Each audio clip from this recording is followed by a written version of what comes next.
हाय buddies, मैं हूं आपका दोस्त मनीष और ये हमारा YouTube चैनल मार्गदर्शक गुरुजी। दोस्तों, आज के इस वीडियो में हम कुड के 12th यूज को देखने वाले, 12वें यूज को। जी हां दोस्तों, अब ये 12वां यूज है क्या?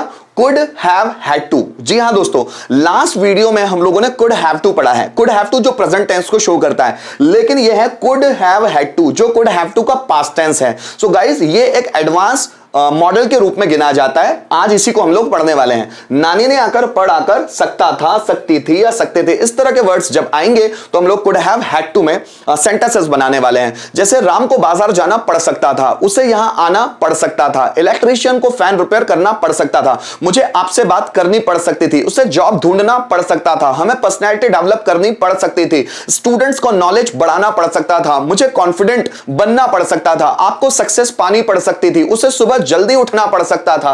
सो नानी ने आकर, पढ़ आकर, सकता था, सकती थी या सकते थे, इस तरह के वर्ड्स आए तो हम सेंटेंस बनाने वाले कुड हैव हैड टू में। जी हां दोस्तों, इसीलिए जब मैं आपको कुड हैव टू समझा रहा था, मैंने आपको वहां बताया था कि could have to present tense है। पता है क्यों? क्योंकि उसका पास्ट में स्ट्रक्चर मौजूद है। ये जब पास्ट में मौजूद है तो हम कुड हैव टू को पास्ट नहीं मान सकते, इसलिए कुड हैव टू को प्रेजेंट में ही इस्तेमाल किया जाता है। सो कैन हैव टू और कुड हैव टू दोनों एक दूसरे की जगह इस्तेमाल किए जा सकते हैं। उसी तरह कुड हैव हैड टू और कैन हैव हैड टू दोनों एक दूसरे की जगह इस्तेमाल किए जा सकते हैं। मतलब इस कुड की जगह अगर कैन भी आ गया तो वो भी पास्ट का ही मीनिंग देगा। जैसे राम को बाजार जाना पड़ सकता था, so Ram could have had to go to market. मुझे पढ़ाना पड़ सकता था, so I could have had to teach. तुम्हें यहां आना पड़ सकता था, so you could have had to come here. उसे दरवाजा खोलना पड़ सकता था, so he could have had to open the door. मुझे आपसे बात करनी पड़ सकती थी, so I could have had to talk to you.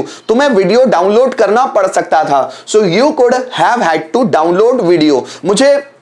मुझे वीडियोस बनाने पड़ सकते थे, so I could have had to make videos. तुम्हें पर्सनैलिटी डेवलप करनी पड़ सकती थी, so you could have had to develop personality. Students को नॉलेज बढ़ाना पड़ सकता था, students could have had to increase knowledge. मुझे राम से बहस करनी पड़ सकती थी, so I could have had to argue with Ram. Argue मतलब बहस करना। उसे मुझसे चर्चा करनी पड़ सकती थी, so he could have had to discuss with me.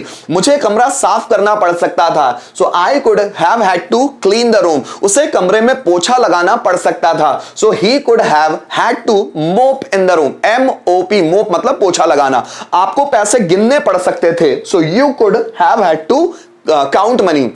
मुझे गवर्नमेंट जॉब के लिए तैयारी करनी पड़ सकती थी, so I could have had to prepare for government exams. दोस्तों, इसी तरह इसके 1 के 5 मतलब affirmative, negative, interrogative, WH pattern और हु पैटर्न भी हमें बनाकर देखने ही चाहिए। इससे हमारी प्रैक्टिस बहुत अच्छी हो जाती है। जैसे राम को दरवाजा खोलना पड़ सकता था, so Ram could have had to open the door. Ram को दरवाजा नहीं खोलना पड़ सकता था, so Ram could not have had to open the door. क्या राम को दरवाजा खोलना पड़ सकता था? So could Ram have had to open the door. Ram को दरवाजा कैसे खोलना पड़ सकता था? So how could Ram have had to open the door.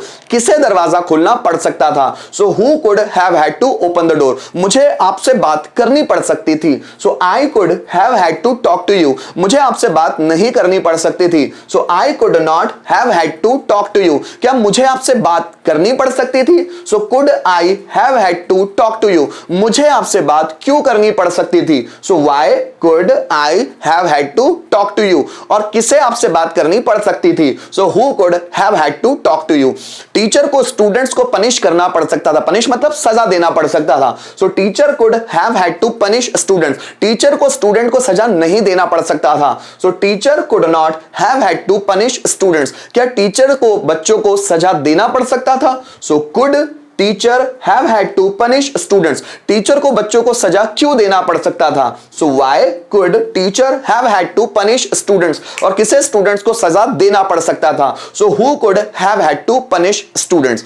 मुझे आपको पढ़ाना पड़ सकता था, I could have had to teach you. मुझे आपको पढ़ाना नहीं पड़ सकता था, so I could not have had to teach you. क्या मुझे आपको पढ़ाना पड़ सकता था? So could I have had to teach you. मुझे आपको कब पढ़ाना पड़ सकता था? So when could I have had to teach you, और किसे आपको पढ़ाना पड़ सकता था, so who could have had to teach you, आपको मेरे लिए इंतजार करना पड़ सकता था, so you could have had to wait for me, आपको मेरे लिए इंतजार नहीं करना पड़ सकता था, so you could not have had to wait for me, क्या आपको मेरे लिए इंतजार करना पड़ सकता था, so could you have had to wait for me, आपको मेरे लिए इंतजार क्यों करना पड़ सकता था, so why could you have had to wait for me, और किसे मेरे लिए इंतजार करना पड़ सकता था, so who could have had to wait for me। so guys, इसी तरह हम प्रैक्टिस कर करके बहुत सारे सेंटेंसेस बनाना सीख सकते हैं। जितना हम हिंदी सेंटेंसेस बोल बोल के देखेंगे, इंग्लिश हमारी उतनी ही इंप्रूव होती चली जाएगी। गाइस, थोड़े से रिटन फॉर्म में भी देख लेते ताकि आसान हो। समीर को मूवी देखनी पड़ सकती थी, सो Sameer could have had to watch movie, Sameer could have had to watch movie, उसे उसके भाई को पीटना पड़ सकता था, so he could have had to beat his brother, तो उसे उसके भाई को पीटना पड़ सकता था, so he could have had to beat his brother। हमें सच का सामना करना पड़ सकता था, so we could have had to face the truth, सच का सामना करना पड़ सकता था। उन्हें YouTube पर वीडियोस बनाने पड़ सकते थे, उन्हें मतलब दे, so they could have had to make videos on YouTube, so they could have had to make videos on YouTube। मुझे उसे सलाह देनी पड़ सकती थी, so I could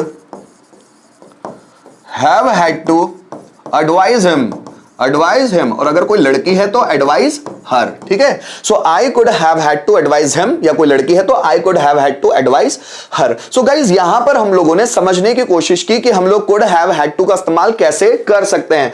जैसे कि मैंने आपको पढ़ाते हुए बताया भी कि हम लोग could have had to की जगह can have had to का इस्तेमाल भी कर सकते हैं, क्योंकि ये past tense है। so guys, उम्मीद करता हूं इस वीडियो के माध्यम से आपको could का ये यूज भी बहुत अच्छी तरह से समझ में आ गया होगा। Thank you so much for watching this video till the end.